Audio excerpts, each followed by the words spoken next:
नमस्कार। यो हो समाचारमा स्वागत छ। म वसुधा केसी। म रन्जु अधिकारी। सुरु गरौँ अहिलेसम्मका प्रमुख समाचारबाट।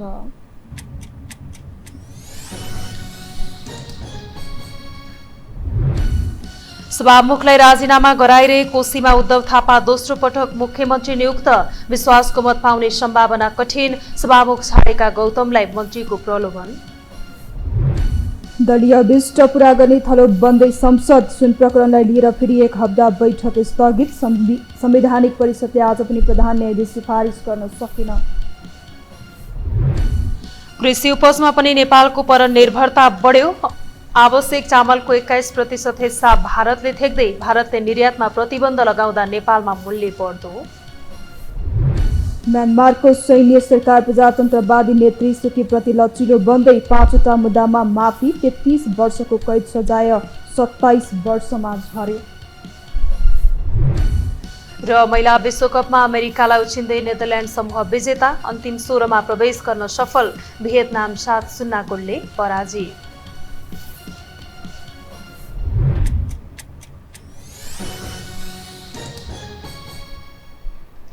अब समाचार विस्तारमा। कोशीको मुख्यमन्त्रीमा गठबन्धन दल कांग्रेसका नेता उद्धव थापा दोस्रो पटक नियुक्त हुनुभएको छ। सभामुख बाबुराम गौतमले सरकार गठनका लागि बहुमत पुर्याउन पदबाट राजीनामा दिएर दाबी पेश गरेपछि प्रदेश प्रमुख परशुराम खापुङले थापालाई मुख्यमन्त्री नियुक्त गर्नुभएको हो। 2 वा 2 भन्दा बढी दलको समर्थनमा मुख्यमन्त्री नियुक्त भएको 30 दिनभित्र विश्वासको मत लिनै पर्ने संवैधानिक व्यवस्था रहेको छ।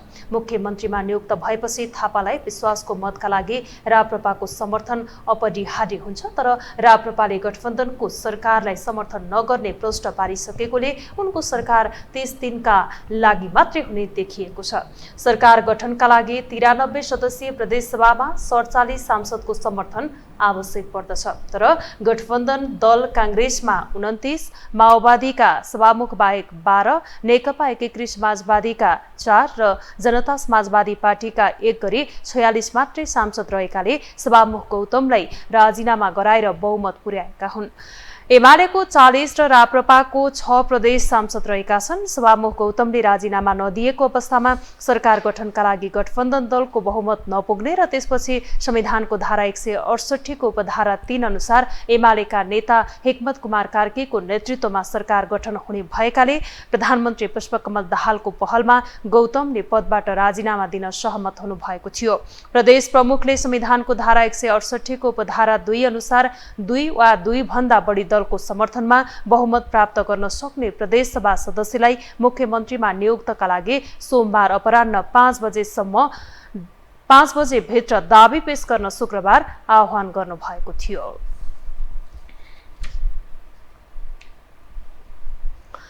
आफ्नो राजनीतिक अभिष्ट पूरा गर्नकै लागि संसद बैठक पटक पटक अवरोध हुँदै आएको छ।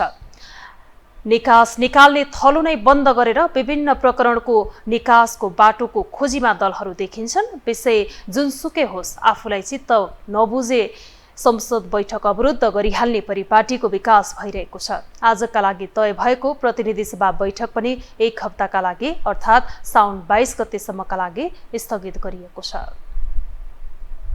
संसद पटक पटक राजनीतिक स्वार्थ साध्ने थलो बन्दै आएको छ। प्रधानमन्त्री र गृहमन्त्रीको अभिव्यक्तिलाई लिएर होस् या आफूलाई चित्त नबुझेका अरू थुप्रै मुद्दामा दलहरूले संसद अवरोध गर्दै आइरहेका छन्। यसअघि पनि पटक पटक संसद बैठक अवरुद्ध हुँदै आएकोमा प्रमुख प्रतिपक्षी दल नेकपा एमाले अहिले फेरि सुन तस्करी प्रकरणको बखेडा झिकेर प्रतिनिधि सभा बैठक अवरुद्ध गर्दै आएको छ। यो प्रकरणको छानबिन गर्न उच्च स्तरीय राजनीतिक संयन्त्र बनाउने एमालेको माग छ। सत्तारूढ र प्रमुख प्रतिपक्षी नेकपा एमाले बीच संसद सञ्चालनको विषयमा सहमति जुट्न नसकेपछि मंगलबारका लागि तय भएको बैठक पनि 1 हप्ताका लागि साउन 22 गते सोमबारसम्मका लागि स्थगित भएको छ।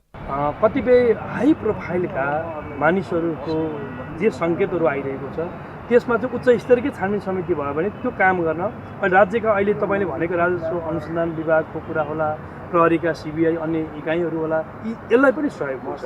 उहाँहरूले पनि यो माग गरिरहनु भएको छ।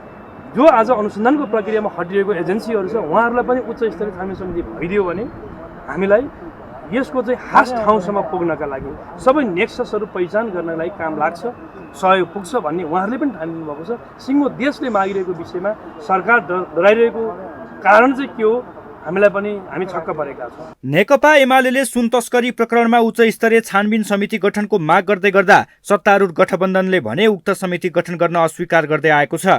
यसअघि पनि थुप्रै प्रकरणमा उच्च स्तरीय छानबिन समिति बनेको स्मरण गराउँदै सत्तारूढ दलका सांसदहरूले त्यस्तो खालको समितिले उल्टै अनुसन्धान प्रक्रिया बिथोलिने भनिरहेका छन्। जसरी हुन्छ संसद बैठक अवरुद्ध गर्ने र सरकारको काम कारबाहीमा अवरोध गर्ने ध्येयले एमाले लगातार संसद बैठक अवरोध गरिरहेको सत्तारूढ दलका नेताहरूको आरोप छ। अझ भनौं सुन प्रकरणमा अप्ठ्यारो पर्ने डरले एमाले लगातार संसद बैठक अवरुद्ध गर्दै आएको उनीहरूको आरोप छ। नेकपा एमालेलाई मुख्यतः संसद अवरुद्ध गर्ने बहाना चाहिन्छ। उहाँहरू निरन्तर सरकारलाई सहज ढङ्गले सरकारको सुशासन समिति र सामाजिक न्यायको जुन साझा प्रतिबद्धतासहित सरकार सञ्चालन गर्ने प्रक्रियामा कहीँ न कहीँ गत्यावरोध पैदा गर्ने, त्यो बहाना मध्येको एउटा बहाना सुन प्रकरण। सुन प्रकरणमा नेपाल सरकारकै आधिकारिक अङ्गबाट गिरफ्तार भएको छ। सुन नेकपा एमाले गिरफ्तार गरे त होइन, पक्रेर बुझाइदिया सरकारलाई बुझाइदिया भयो नि, ल सरकारप्रति अविश्वास छ, सरकारको संरचनाप्रति अविश्वास भयो होइन, अनुसन्धानप्रति हामीलाई चाहिँ आशंका छ। त्यसकारण निष्पक्ष एउटा चाहिँ उच्च स्तरीय संसदीय छानबिन समिति बनाउनुपर्छ भन्न सक्थ्यो।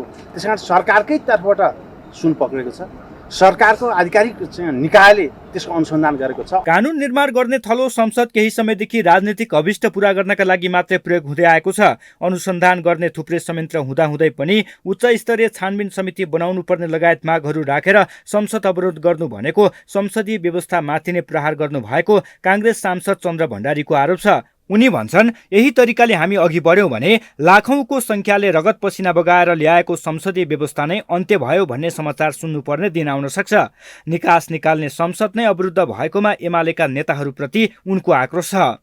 संसद नै बन्द भइसकेपछि कहाँबाट निकास निकाल्ने त? त्यसकारण संसदीय व्यवस्थालाई मानेका, संसदीय व्यवस्थाको चरित्र नबुझेका, अँध्यारोमा बस्ने व्यक्तिहरूको नेतृत्वको कारणले गर्दा संसदीय व्यवस्था नै अप्ठ्यारोमा र यसमाथि प्रश्न उठ्ने काम वर्तमान व्यक्तिहरूबाट भइरहेको छ। यसलाई हामीले चिर्नुपर्छ। होइन भने यही तरिकाले गयो भने नेपालमा संसदीय व्यवस्था धेरै व्यक्तिहरूले लडेर रगतको बलि चढेर आएको थियो, त्यसको एकदम अन्त भयो भन्ने समाचार सुन्न पर्ने पनि हुन्छ। केही मुद्दामा चित्त नबुझ्ने बित्तिकै संसद अवरुद्ध गरिहाल्ने र सरकारको राजीनामा मागिहाल्ने परिपाटी पछिल्लो समय विकास भइरहेको छ। संसद अवरोध गरेर आफ्ना माग सम्बोधन हुने सम्भावना कति छ भन्ने यथेष्ट जानकारी समेत नराखी दलीय स्वार्थको चङ्गुलमा संसदलाई राखेको पाइन्छ। निकास निकाल्ने ठाउँ नै बन्द गरेर निकास निकाल्ने बाटोको खोजी गर्नु भनेको काशी जानु कुन्निकेको बाटो भन्ने नेपाली उखानसँग ठ्याक्कै मेल खायो कि? यो हो टेलिभिजनका लागि टेकमान साक्यको रिपोर्ट। संसदीय सुनवाई समितिमा विभिन्न मुलुकका लागि प्रस्तावित राजदूतहरूबारे परेको उजुरीमाथि छलफल नहुने भएको छ। समितिको मंगलबार सिंहदरबारमा बसेको बैठकले विभिन्न 6 मुलुकका लागि प्रस्तावित राजदूतहरूबारे परेको उजुरीमाथि छलफल नगर्ने निर्णय गरेको हो। उजुरी छलफल गर्न नै लायक नभएकाले त्यसमाथि छलफल नगरी संसदीय सुनवाई प्रक्रिया अघि बढाउने विषयमा बैठकमा आम सहमति भएको समितिका ज्येष्ठ सदस्य सभापति ज्ञानेन्द्र बहादुर कार्कीले जानकारी दिनुभयो। राजदूत सिफारिस समावेश नभएको निष्कर्ष निकाल्दै बैठकले सो सम्बन्धमा छलफल गर्न परराष्ट्र मन्त्री नारायण प्रकाश साउदलाई पनि बोलाउने निर्णय गरेको छ। भोलि साउन 17 गते बस्ने बैठकमा सो सम्बन्धमा छलफल गर्न परराष्ट्र मन्त्री साउदलाई बोलाउने निर्णय पनि गरिएको समितिका ज्येष्ठ सदस्य कार्कीले बताउनुभयो। परराष्ट्र मन्त्रीजीलाई भोलि बोलाउनुहोस्, परराष्ट्र मन्त्रीजीको कुरा सुनौँ। त्यसपछि अब यहाँ मैले बुझेअनुसार है, मैले फरक छ भने फेरि भन्नु होला, अहिलेलाई यो उजुरीकर्तालाई उसको सब्सटेन्सियल कुरा नभएको हुनाले नबोलाउने भन्ने किसिमको एक किसिमको सहमति जस्तो मैले बुझेँ। तर यो नै नजिर बन्न सक्दैन, यो नै नजिर बन्न सक्दैन। हाललाई उहाँलाई नबोलाउने परराष्ट्र मन्त्रीजीलाई बोलाउने, त्यसपछि काम कारबाही हाम्रो अगाडि बढाउने। सरकारले न्युयोर्क स्थित संयुक्त राष्ट्र संघको नेपाल नियोगमा आवासीय प्रतिनिधि तथा राजदूत लोकबहादुर थापा, जेनेभा स्थित संयुक्त राष्ट्र संघीय नियोगका आवासीय प्रतिनिधि रामप्रसाद सुवेदी, संयुक्त अरब एमिरेट्सका लागि राजदूतमा तेज बहादुर छेत्री, कुवेतका लागि राजदूतमा घनश्याम लम्साल, थाइल्याण्डका लागि धनबहादुर ओली र फ्रान्सका राजदूतमा सुधीर भट्टराईको नाम प्रस्ताव गरेको थियो।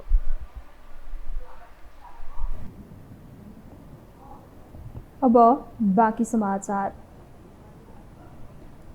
भोलिदेखि सुरु हुने नेकपा माओवादी केन्द्रको केन्द्रीय समिति बैठकमा 758 जना सहभागी हुने भएका छन्। प्रज्ञा भवन कमलादीमा बिहान 11 बजे बस्ने बैठकमा केन्द्रीय समिति, केन्द्रीय विभाग र प्रदेश पदाधिकारी सहभागी हुने केन्द्रीय कार्यालय सचिव डोर प्रसाद उपाध्यायले जानकारी दिनुभयो। केन्द्रीय सदस्य 385, वैकल्पिक केन्द्रीय सदस्य 198, तीनवटा आयोगबाट 75 र प्रत्येक प्रदेशबाट 100 जना सहभागी हुनेछन्। माओवादी केन्द्रमा अनुशासन आयोग, लेखा परीक्षण आयोग र निर्वाचन आयोग रहेका छन्। 7वटा भौगोलिक प्रदेश बाहेक उपत्यका विशेष सम्पर्क समन्वय र प्रवास गरी 3वटा गैर भौगोलिक प्रदेश समिति रहेका छन्। प्रधान न्यायाधीशको नाम सिफारिस गर्न बसेको संवैधानिक परिषदको बैठक अनिर्णित बनेको छ।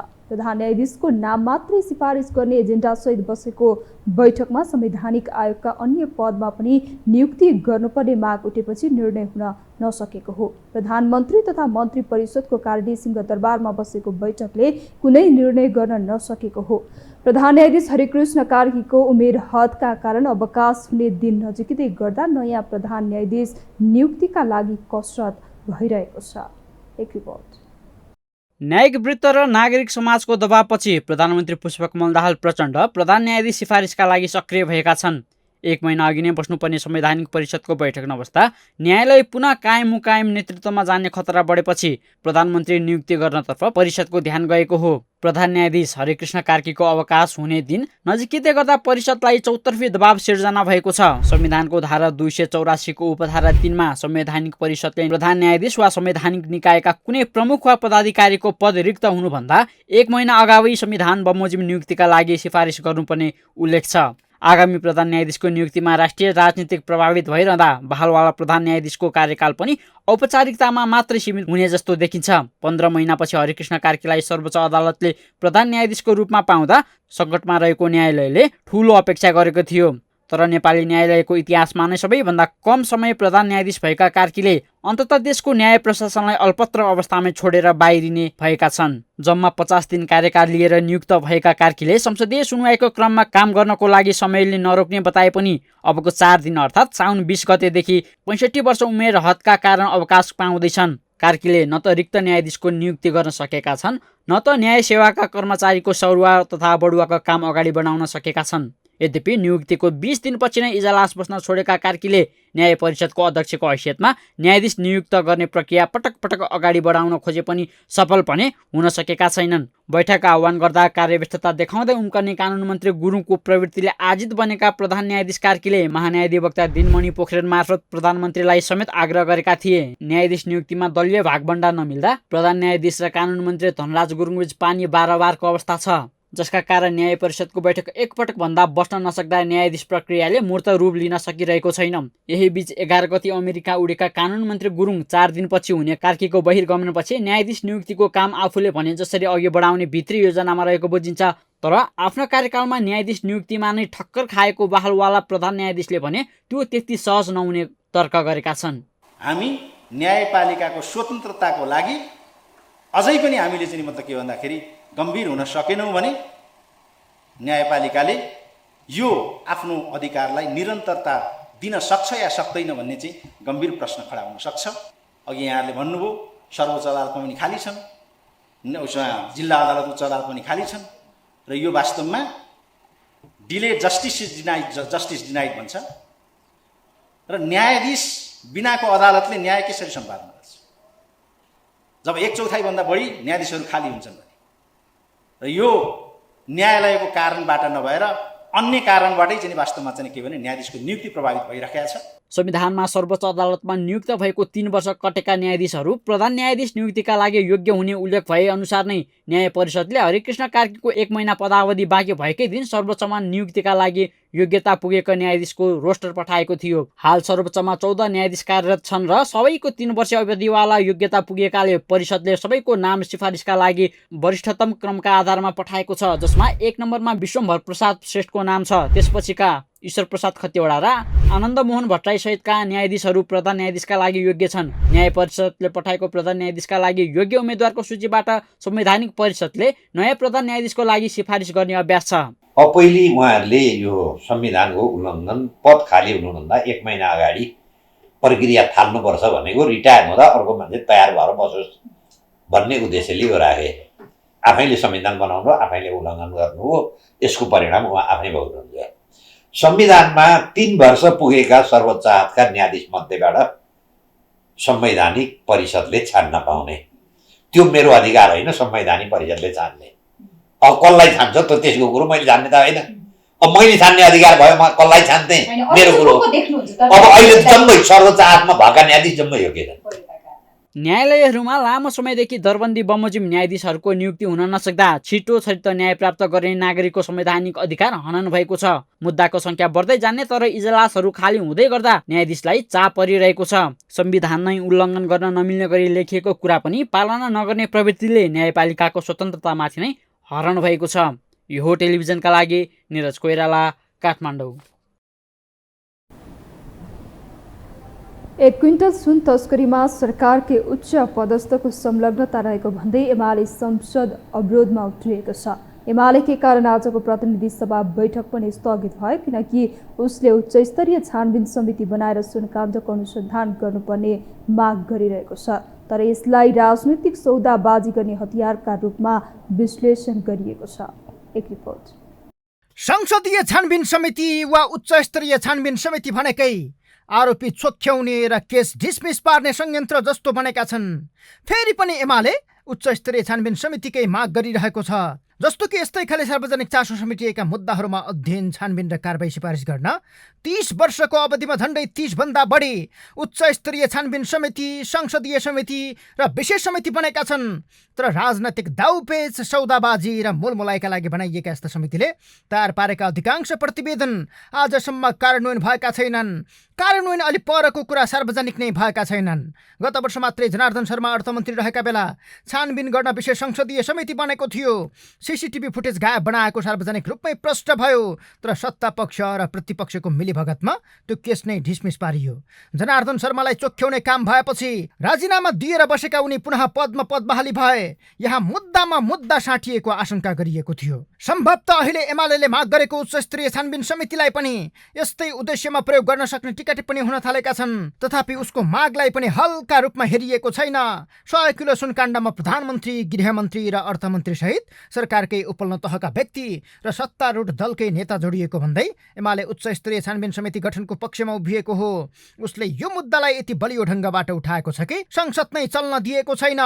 एमालेकै कारण पटक पटक रोकिएको संसद बैठक मङ्गलबार पुनः सूचना टाँस गरी 6 दिनसम्मका लागि स्थगित भएको छ। संसदको गतिरोध चिर्दै सभामुखले सङ्कट टार्न बोलाएको कार्य व्यवस्था तथा परामर्श समितिको बैठकमै एमालेले प्रधानमन्त्री प्रचण्डमाथि प्रश्न उठाएको थियो। आफै मुछिएर प्रधानमन्त्रीले छानबिन गर्न नचाहेको विषयलाई उसले जोडतोडले उठाइरहेको छ। जो आज अनुसन्धानको प्रक्रियामा हटिरहेको एजेन्सीहरू छ उहाँहरूलाई पनि उच्च स्तरीय छानबिन समिति भइदियो भने हामीलाई यसको चाहिँ खास ठाउँसम्म पुग्नका लागि सबै नेक्ससहरू पहिचान गर्नका लागि काम लाग्छ, सहयोग पुग्छ भन्ने उहाँहरूले पनि ठानिदिनु भएको छ। सिङ्गो देशले मागिरहेको विषयमा सरकार डराइरहेको कारण चाहिँ के हो, हामी छक्क परेका छौँ। सुनकाण्डमा माओवादीलाई उदाङ्गो पार्ने नीति भन्दा पर एमालेको अर्को कुनै उद्देश्य हुन सक्छ? यो प्रश्न हो, किनकि प्रत्यक्ष रूपमा एमालेका कुनै नेताको नाम अहिलेसम्म जोडिएको छैन। विमानस्थलमा व्यवसायी दीपक मल्होत्राको फोटोलाई आफ्नो सम्झिएर ओली आक्रोशित हुनुभन्दा परको साइनो एमालेसँग छैन। जसरी यसअघि एमाले नक्कली भुटानी शरणार्थी प्रकरण र ललिता निवासको जग्गा प्रकरणमा पुरै नाङ्गिएको थियो। सुनकाण्डमा माओवादीलाई उदाङ्गो बनाएरै छोड्ने अभियानमा एमाले छ। माओवादीका नेता पुनको साइनो सुनसँग जोडिएपछि एमाले झनै उत्साहित बनेको छ। माओवादी केन्द्रका उपमहासचिव वर्षमान पुन र र उनकी पत्नी तथा पूर्व सभामुख उन्सरी घरती र पूर्व उपराष्ट्रपति नन्दबहादुर पुनको बसुट सुन तस्करीको आरोपमा पक्राउ परेका दावा छिरिङसँग रहेको खुलेपछि उनीहरू पनि आशंकामा तानिएका छन्। उनीहरूसँगका तस्बिर अहिले सामाजिक सञ्जालभर छताछुल्ल भइरहेका छन्, जसले चिनिया तस्कर गिरोहको नेक्सस माओवादी सम्मै भएको भन्दै एमाले सहितका दलहरूले सार्वजनिक आरोप नै लगाएका छन्। तर माओवादी नेता पुनले सोमबार मात्रै यसको खण्डन गरेका छन्। रोगले थलिएपछि निस्किन नपाएका उनी सोमबार सिंहदरबारदेखि संसदसम्मै पुगेर जवाब दिन बाध्य बनेका हुन्। जहाँसम्म मलाई मुछियो भन्ने छ, म पनि यहाँ आश्चर्यमा परेको छु। मेरो कहीँ संलग्नता छैन, कसैले संलग्नता छ भनेर लेखा पनि छैन। तर सबै सामाजिक सञ्जाल हेऱ्यो, मिडिया हेऱ्यो, कसैले आरोप गर्न सक्दैन, जोडिएको कहीँ छ भन्न सक्दैन। तर फेरि विगत 8 वर्ष, गत 8 वर्ष पहिलेको फोटो, पारिवारिक खालको फोटोलाई राखेर हो जस्तो, अहिलेसँगै खाएको जस्तो जो देखाएको छ, मेरो त्यसमा आपत्ति पनि छ। सार्वजनिक रूपले पनि बोलेको छु। यसले प्रधानमन्त्री पुष्पकमल दाहाल प्रचण्डमाथि यति बेला निकै चर्को दबाब परेको छ। आफू र आफ्नो पार्टीका नेता जोडिएका फाइल कहिले खोल्ने? गृहमन्त्री नारायण काजी श्रेष्ठमाथि समेत आफ्नै पार्टीका नेतालाई बचाएको चर्को आरोप छ। किनकि यसअघि 9 किलो सुन तस्करीमा जोडिएका पूर्व सभामुख तथा माओवादी केन्द्रका उपाध्यक्ष कृष्णबहादुर महरा र उनका छोरा राहुललाई गृहमन्त्रीले छानबिनको दायरामै ल्याएका छैनन्। हिसाबले नेपाल सरकारको तर्फबाट जिम्मेवारी लिनै पर्ने हुन्छ। नेपाल सरकार मात्र कर्मचारीको समानता देखियो, उहाँलाई हामीले अनुसन्धान दायरा गिरफ्तार गरिसकेका छ र उहाँहरूको बयानको आधारमा, प्रमाणको आधारमा, प्रमाण नपुगिकन आशंका आएर गिरफ्तार गर्न सकिँदैन। प्रमाण नपुगिकन आशंका आएर कसैले राजीनामा दिँदैन। कमजोरी गर्नुपर्छ। जसले कमजोरी गर्छ त्यो कमजोरी गर्नलाई सरकारले छोड्दैन। आफू सुन तस्कर भएको तर भुराभुरी माछा मात्रै भएको स्वीकार गरेका महरा र उनका छोरा राहुल विद्युतीय चुरोट भेपमा लुकाएर ल्याएको 9 किलो सुन तस्करी प्रकरणमा प्रमाणसहित मुछिएका छन्। राहुलले मात्रै चिनिया तस्करसँग 195 पटक टेलिफोन संवाद गरेका छन्। सुन तस्करीका मुख्य व्यक्ति लुईले माओवादी केन्द्रका नेता महरासँग 11 पटक र अर्का तस्कर दावा जिङवाङले 11 पटक नै कुराकानी गरेको रेकर्ड अनुसन्धानमै खुलेको छ। तैपनि सरकारले अनुसन्धान गर्न उपयुक्त नै ठानेको छैन। यसैलाई मुद्दा बनाएर एमाले माओवादीलाई नछोड्ने पक्षमा छ। एमालेको सबैभन्दा ठुलो स्वार्थ यही मुद्दा उठाएर माओवादीलाई दबाब दिन सफल भए प्रधानमन्त्रीले खोल्ने तयारी गरेका गिरीबन्धु टी स्टेटदेखि वाइड बडीसम्मका धेरै काण्डका फाइल रोक्न सकिने भन्ने बुझाइ छ। यसले उच्च स्तरीय राजनैतिक छानबिन समिति स्वार्थमा माग गरिएको शङ्का गरिएको छ। यो हो टेलिभिजनका लागि सन्तोष बेके थापा, काठमाडौँ। हामीसँग समाचार बाँकी नै छन्, अहिलेलाई विश्राम।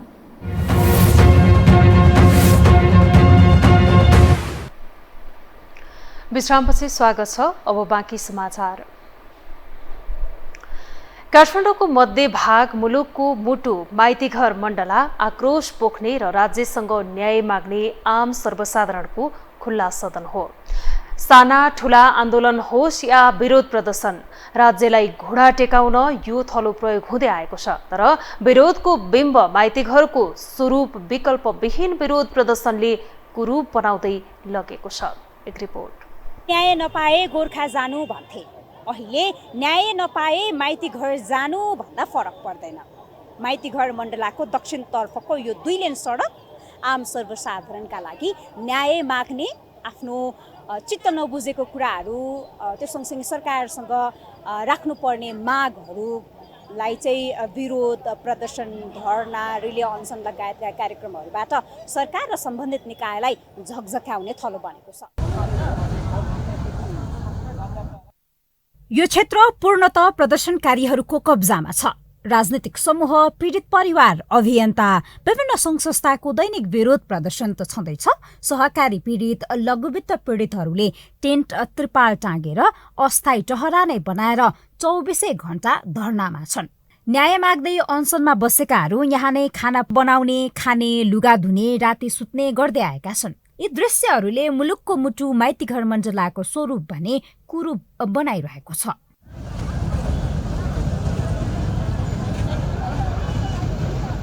यहाँ लघुवित्त पीडित, सहकारी पीडितदेखि अनेक मागहरूसहित न्याय माग्ने झण्डै दर्जन बढी समूह माइतीघरमा डेरा जमाएर बसेका छन्।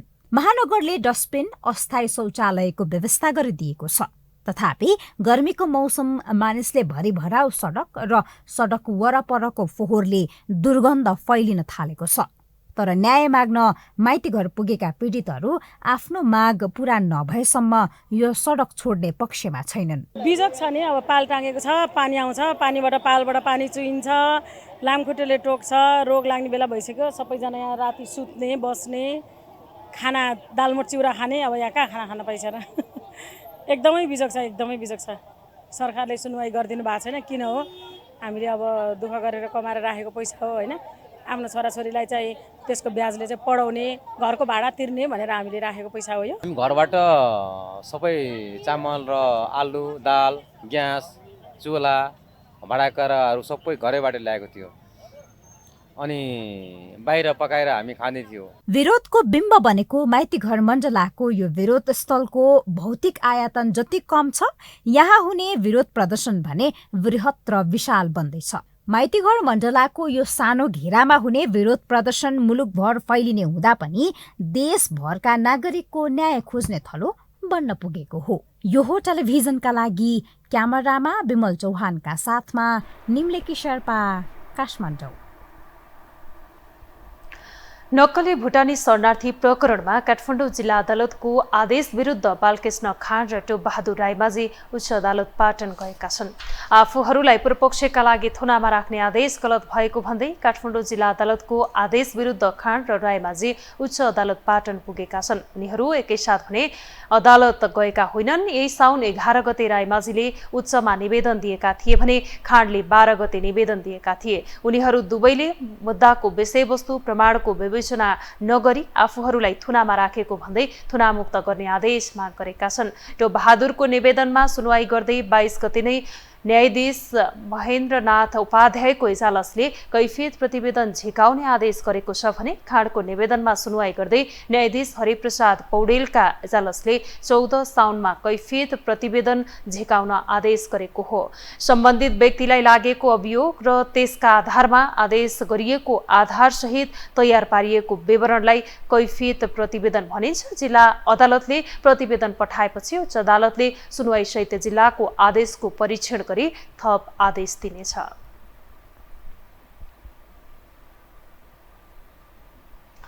सांसदहरूले काठमाडौँ उपत्यकाका मुख्य सडकहरूमा नै ढल बग्ने समस्याको व्यवस्थापन हुनुपर्ने माग गरेका छन्।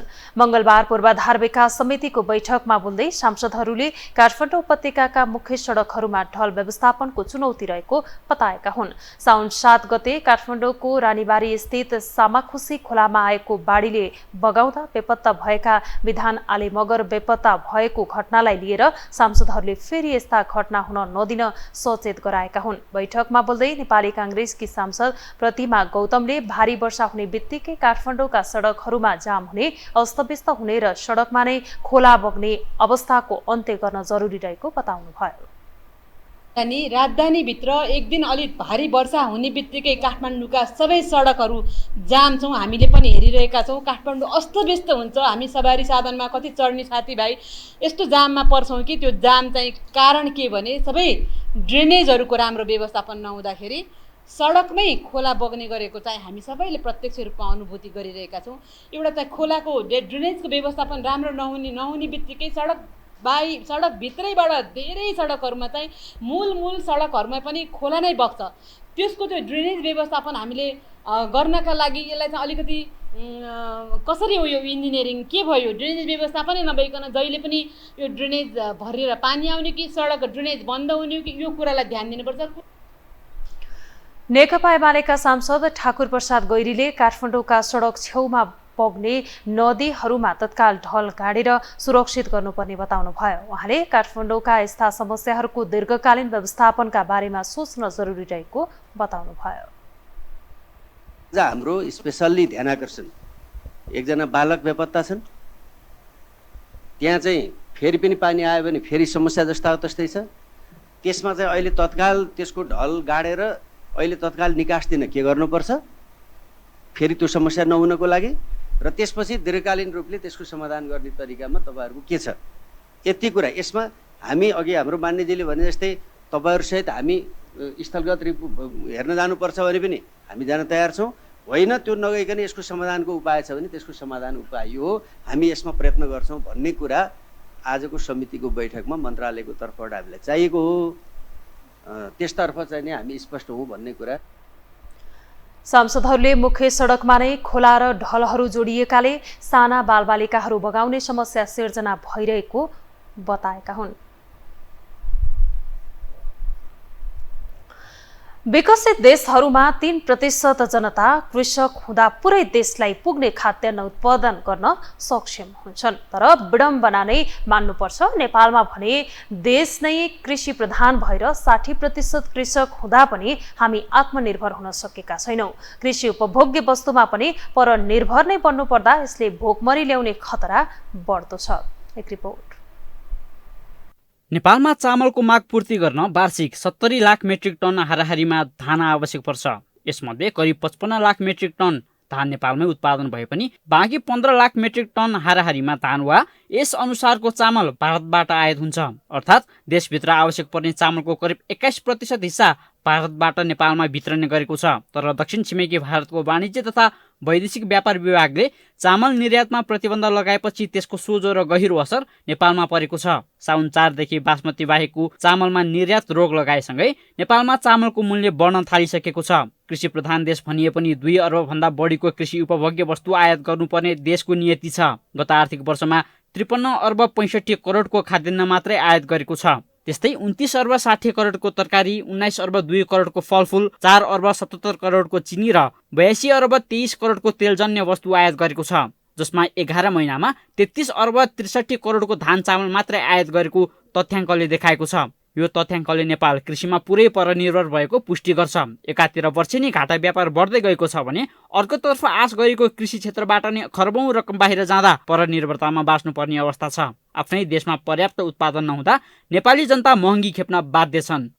हाम्रो देशको त न उत्पादन बढाउने योजना छ, न चाहिँ आयात गरेर चाहिँ भण्डारण गर्ने हाम्रा सार्क फुड ब्याङ्कदेखि लिएर खाद्य व्यवस्था व्यापार कम्पनी लिमिटेडमा जम्मा गर्ने राज्यको चलन छ।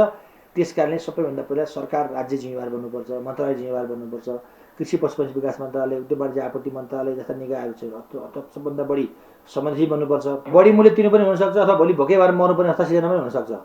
त्यसतर्फ चाहिँ राज्य र राज्यका निकाय सबैभन्दा बढी संबन्धित बन्नुपर्छ। भोलिको अवस्था कसैले पैसावाला मान्छेले मैले पैसा तिरेर लिन्छु भन्दा पनि प्राप्त गर्न सक्ने अवस्था आउन सक्छ नि त।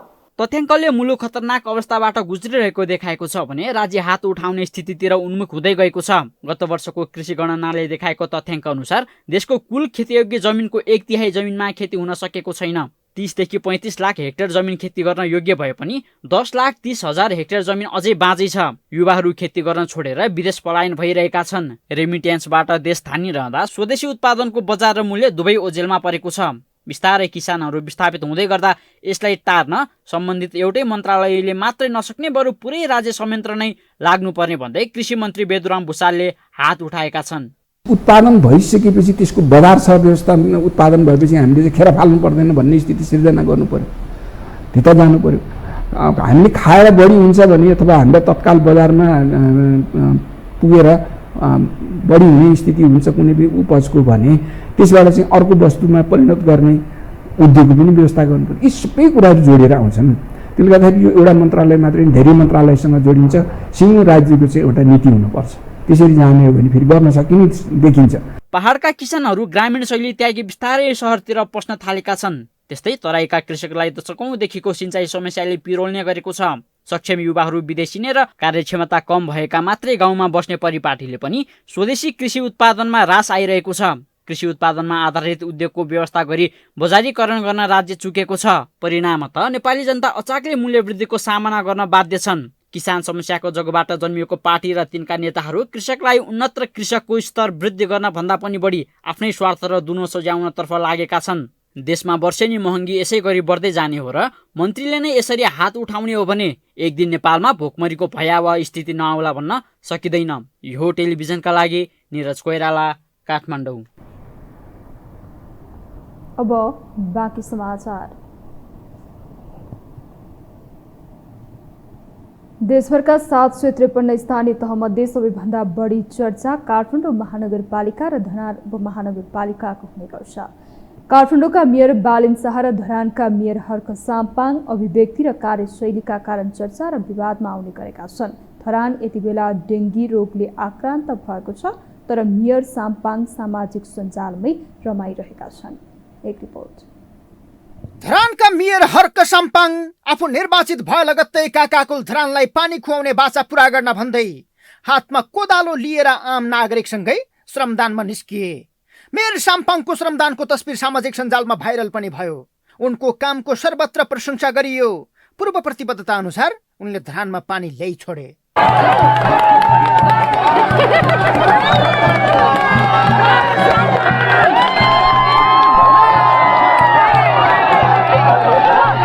तर बिस्तारै उनी बढी बोल्न थाले। हरेक व्यक्तिले शब्द चयनमा ख्याल गर्नुपर्छ। मेयर जस्तो सार्वजनिक पद धारण गरेको व्यक्ति झनै सचेत हुनुपर्छ। तर मेयर साम्पाङ यो मामिलामा चुके। सामाजिक सञ्जालमा मन लाग्दी लेख्ने मेयरको उपमा साम्पाङले पाएका छन्। पछिल्लो समय मेयर साम्पाङ धार्मिक विवादमा समेत मुचिन पुगे। अहिले धरानवासीलाई डेङ्गुले सताएको छ। 2 महिनाको अवधिमा धरान उपमहानगरपालिका भित्र डेङ्गुका कारण 7 जनाको मृत्यु भइसकेको छ। बीपी कोइराला स्वास्थ्य विज्ञान प्रतिष्ठान धरानले डेङ्गु परीक्षण गर्न आएका मध्ये 75.9% डेङ्गु पोजिटिभ देखिएको रिपोर्ट सार्वजनिक गरेको छ। यो तथ्याङ्कले धरानमा डेङ्गुको अवस्था कस्तो छ सहजै बुझ्न सकिन्छ। तर मेयर हर्क साम्पाङले डेङ्गु नियन्त्रणका लागि स्थानीय सरकारको तर्फबाट प्रभावकारी कदम चाल्न सकेका छैनन्। जनताको ज्यान बचाउने मूल दायित्वबाट उनी विमुख भएका छन्। बरु उनी सामाजिक सञ्जालमा डेङ्गुबाट बस्ने आदर्श छाटिरहेका छन्। डेङ्गु भन्ने कुराको लार्भा चाहिँ होइन जमेको पानीमा यसो यसो यसो यसो गर्दै बसिरहेको रहेछ है, बाङ्गो बाङ्गो उभिरहेको रहेछ क्या। त्यस्तो खालको भेट्ने लार्भा चाहिँ नि हामीले देख्यौँ भने त्यो पानीलाई चाहिँ घोप्टाइहाल्नुपर्छ है। त्यो सर्च एन्ड डिस्ट्रोयलाई चाहिँ तपाईँको छैन हामीले व्यापक रूपमा नगरभरि एकै साथ एकै दिन हामीले सञ्चालन गर्नुपर्ने दिन आएको छ। तर अभ्यास चाहिँ हाम्रो के छ त भन्दाखेरि त्यो ज्ञान अनुसारको अभ्यास हाम्रो छैन होइन। लार्भा पनि चिन्छौँ, सबै कुरा त्यस्तो हुन्छ भन्ने थाहा छ, तर खोज्दैनौँ मार्दैनौँ होइन। अनि नगरपालिका आएर मार्दी हुन्थ्यो भन्ने खालको आशा गरेर बसेको कारणले आज यो फैलिरहेको छ। नगरवासी डेङ्गुको पीडामा छटपटाइरहेका बेला मेयर हर्क साम्पाङ वृक्षारोपण र जनसर्मदानमै मस्त देखिन्छन्। एक जिम्मेवार जनप्रतिनिधिले प्राथमिकता निर्धारण गर्न सक्नुपर्छ। सबैभन्दा ठूलो कुरा नागरिकको स्वास्थ्य हो भन्ने हेक्का हुनुपर्छ। अहिलेका स्थानीय तह अधिकार सम्पन्न छन्। स्थानीय तहले चाहने हो भने जनताले अनुभूति गर्ने गरी सार्वजनिक सेवा प्रवाह हुन सक्छ। मेयर हर्क साम्पाङले सामाजिक सञ्जालको लोकप्रियता भन्दा पनि आम सर्वसाधारणको जनजीविका र नीतिगत निर्णयमा ध्यान दिन आवश्यक देखिन्छ। यो हो टेलिभिजनका लागि पासाङ शेर्पाको रिपोर्ट। राष्ट्रिय जनस्वास्थ्य प्रयोगशालाले प्रयोगशालाहरूको अनुगमन र नियमन गर्ने छुट्टै निकाय हुनुपर्ने माग गरेको छ। प्रयोगशालाका निर्देशक डाक्टर रुना झाले अनुगमन गर्ने र परीक्षण गर्ने एउटै निकाय हुँदा अप्ठ्यारो भएको बताउनु भएको हो।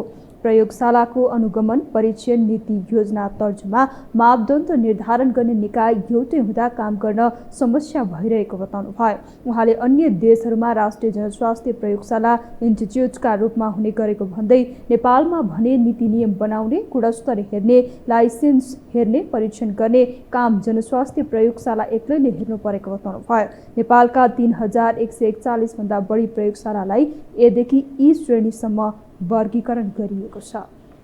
कम्प्लेक्स नै भएको छ होइन, एक ठाउँबाट छैन। पहिला त अनुगमनै हुँदैन थियो।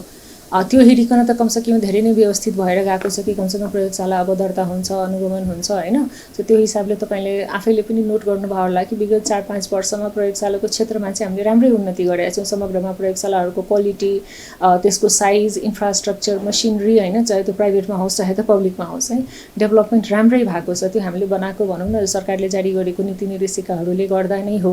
सो त्यो एउटा चाहिँ सुधारको पक्ष चाहिँ देखिएको छ। तथापि यो मसरुमिङहरू चाहिँ अलिकति प्रब्लम नै छ र यसको दर्ता अनुगमन पनि कम्प्लेक्स छ। जस्तै कि ए र बी प्रयोगशालाहरूलाई एनपिएचले हेर्ने, सी प्रयोगशालाले प्रदेशले हेर्ने र डी र ईले चाहिँ स्थानीय तहले हेर्ने। निर्देशक डाक्टर झाले प्रयोगशालामा अनुसन्धानका क्रियाकलापहरू कम भएको पनि बताउनु भयो। भौतिक पूर्वाधार तथा यातायात मन्त्री प्रकाश ज्वालाले आफ्नो मन्त्रालय एक्लैले काठमाडौँमा वर्षातका कारण हुने विपद व्यवस्थापन गर्न नसक्ने बताउनु भएको छ। मंगलबार संघीय संसद प्रतिनिधि सभा अन्तर्गतको पूर्वाधार विकास समितिको बैठकमा बोल्दै उहाँले सो स्पष्टीकरण दिनुभएको हो।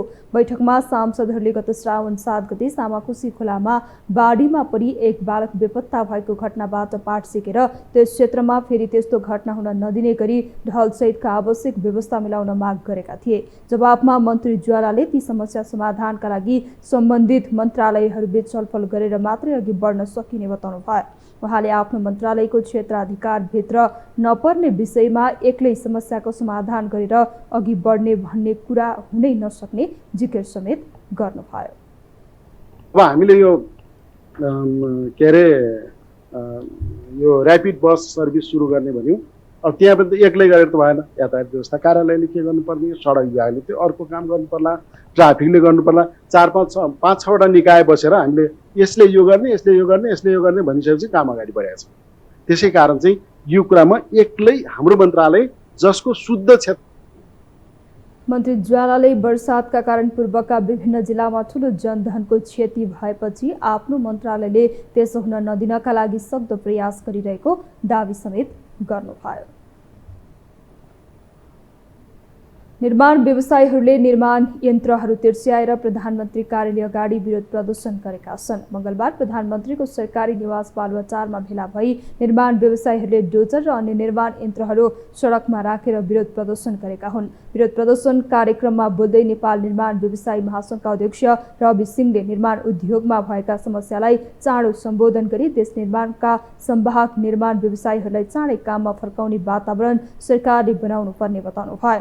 उहाँले नेपाल सरकारले बनाएका योजनाहरू 4 खर्ब भन्दा बढी योजनाको सुनिश्चितता गरेका भए तापनि स्रोत नभएको योजनाहरूको म्याद थप गर्न लागेको बताउनु भयो। उहाँले सरकारले त्यस्ता योजनाको म्याद 1 वर्ष थप गर्ने भने पनि भुक्तानीको व्यवस्थापन गर्न नसके त्यस्ता योजना खारेज गर्नुपर्ने बताउनु भयो। 4 खर्बभन्दा बढीका योजनाहरू स्रोत सुनिश्चितता गरेको तर स्रोत नभएको त्यस्तो योजनाको लागि अहिले सरकारले 1 वर्ष म्याद थप गर्दैछ। त्यसको भुक्तानीको व्यवस्थापन कसरी गर्छ?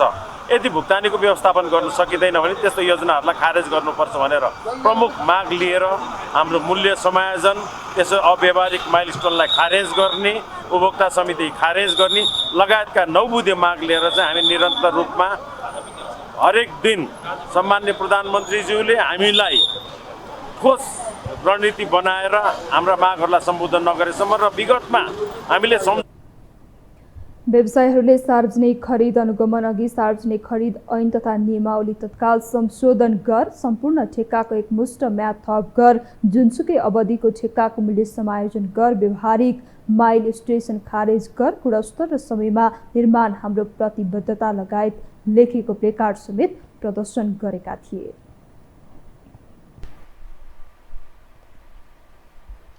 अब पालो आर्थिक समाचारको।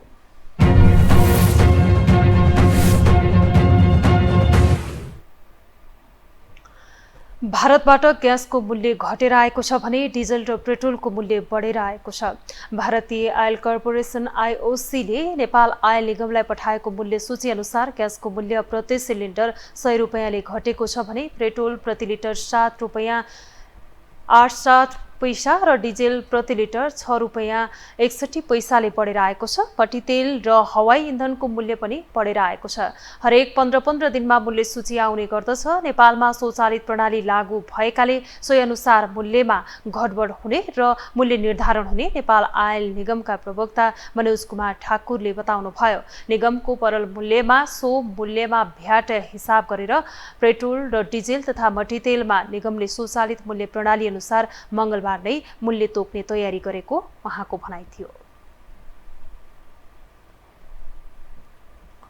आज शेयर बजारमा दोहोरो अङ्कको गिरावट आएको छ। नेप्से आज 28.59 अङ्कले घटेर 2707.58 बिन्दुमा आएको छ। 1 अर्ब 92 करोड रुपैयाँ भन्दा बढीको शेयर कारोबार समेत भएको छ। मौद्रिक नीतिपछि लगातार घटेको बजार हिजो उकालो लागेको थियो। यस दिन 262 कम्पनीको 60,15,000 भन्दा बढी किता शेयर कारोबार भएको छ। 8 करोड 74 लाख रुपैयाँ सहित कारोबार रकममा अप्पर तामा कोशी हाइड्रो पावर परेको छ। यसै गरी दोस्रो र तेस्रो स्थानमा क्रमशः शिवम सिमेन्ट र सोल्टी होटल परेका छन्। म्युचुअल फन्ड बाहेक बाँकी सबै समूहको सूचक घटेका छन्।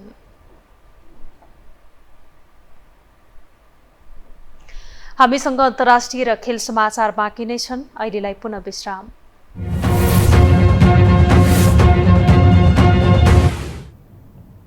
विश्रामपछि पुनः स्वागत छ। अब पालो अन्तर्राष्ट्रिय समाचारको।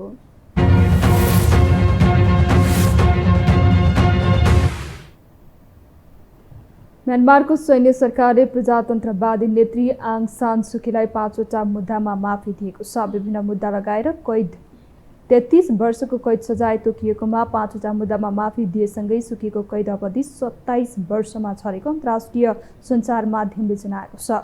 पछिल्लो केही समयदेखि सैन्य सरकार सुकीप्रति केही लचिलो बन्दै गएको छ। यही हप्ता एकजना विदेशी अधिकारी र देशका सभामुखलाई भेट्न दिएको सैन्य सरकारले सुकीलाई कारागारबाट विशिष्ट व्यक्तिको आवास क्षेत्रमा सारेको छ। यस्तै सैन्य सरकारले पूर्व राष्ट्रपति विन मिन्टलाई पनि 2वटा मुद्दामा माफी दिँदै 12 वर्षको कैद सजाय 8 वर्षमा झारेको छ। सैन्य कुपछि भएको विद्रोहको क्रममा पक्राउ परेका मध्ये 7,800 जना कैदीको सजाय समेत माफी भएको छ।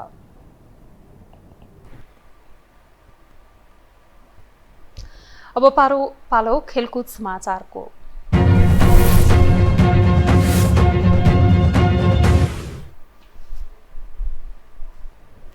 महिला विश्वकप 2023 को समूह ई नेदरल्यान्ड्सले अमेरिकालाई उछिन्दै समूह विजेता भएको छ।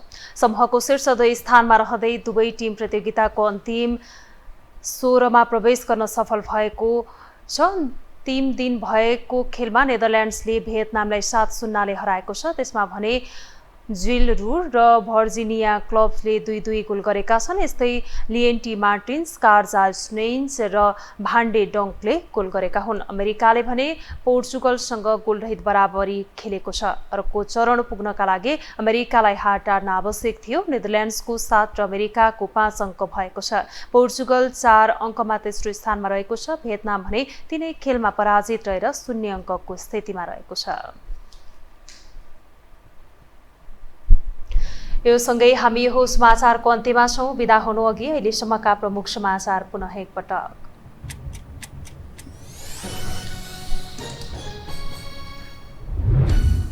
सभामुखलाई राजीनामा गराइरहे कोशीमा उद्धव थापा दोस्रो पटक मुख्यमन्त्री नियुक्त। विश्वासको मत पाउने सम्भावना कठिन। सभामुख छाडेका गौतमलाई मन्त्रीको प्रलोभन। दलीय अभिष्ट पूरा गर्ने थलो बन्दै संसद। सुन प्रकरणलाई लिएर फेरि 1 हप्ता बैठक स्थगित। संवैधानिक परिषदले आज पनि प्रधान न्यायाधीश सिफारिस गर्न सकेन। कृषि उपजमा पनि नेपालको परनिर्भरता बढ्यो। आवश्यक चामलको 21% हिस्सा भारतले थेक्दै भारतले निर्यातमा प्रतिबन्ध लगाउँदा नेपालमा मूल्य बढ्दो। म्यानमारको सैन्य सरकार प्रजातन्त्रवादी नेत्री सुकीप्रति लचिलो बन्दै 5वटा मुद्दामा माफी। 33 वर्षको कैद सजाय 27 वर्षमा झर्यो। र महिला विश्वकपमा अमेरिकालाई उछिन्दै नेदरल्यान्ड समूह विजेता। अन्तिम 16 मा प्रवेश गर्न सफल। भियतनाम 7-0 गोलले पराजित।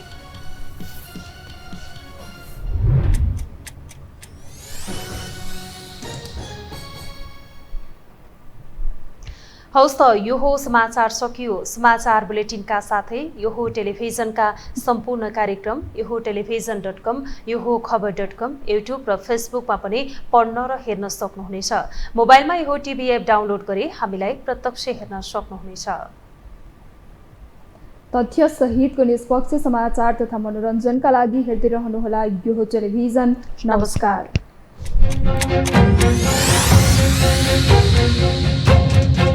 Thank you.